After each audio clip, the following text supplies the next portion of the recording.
This is Neil Ratner Rock Doc here on WDST Radio Woodstock with another episode of This Week in Rock with support from Transcend Dental and my friend, the amazing dentist and rock star Bruce Milner. Visit Transcend Dental, his stunning new office at 2 Maverick Road on the corner of Maverick Road and Route 375. Born on September 5th, 1946 on the island of Zanzibar, Freddie Mercury became one of the greatest singers in the history of rock and roll. His vocal range extended from bass to soprano, a fact Freddie attributed to being born with 4 extra incisors. And although his speaking voice fell in the baritone range, he delivered most songs as a tenor.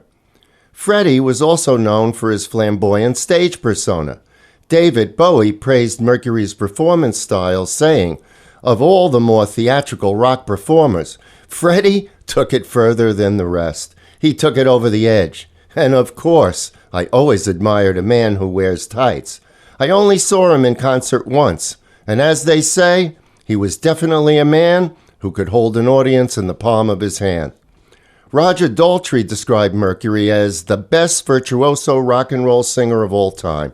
He could sing anything in any style. He could change his style from line to line. And God, that's an art. And he was brilliant at it. Freddie, like most other artists, took notice of other great singers.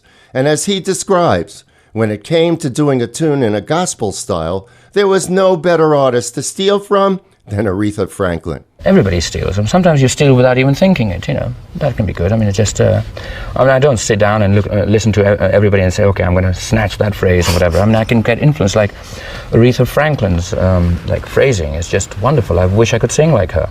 Her phrasing is just so beautiful. I mean, it's so effortless, and she just sings like a dream. It's just like, she doesn't have to think about it. I mean, when I have to sing, I think about it. I think, okay, I have to and I practice a few phrases and then do it. Whereas I can tell by just listening to Aretha Franklin's records that, she just goes in there and it's effortless. Having said that, I'm sure she'd call me up and say, wait a minute, I go in there and do...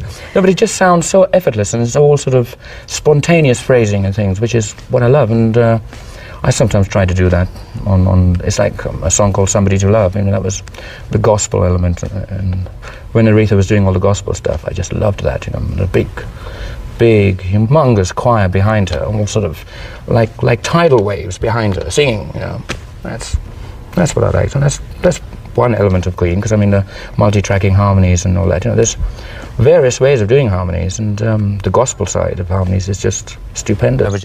Written by Mercury at the piano, Somebody to Love was Freddie's favorite Queen song. The lyrics question life without love, and through voice layering techniques, Queen was able to create the soulful sound of a 100-voice choir from 3 singers, Brian May, Roger Taylor, and Freddie Mercury. Okay, let's listen. Queen and Somebody to Love.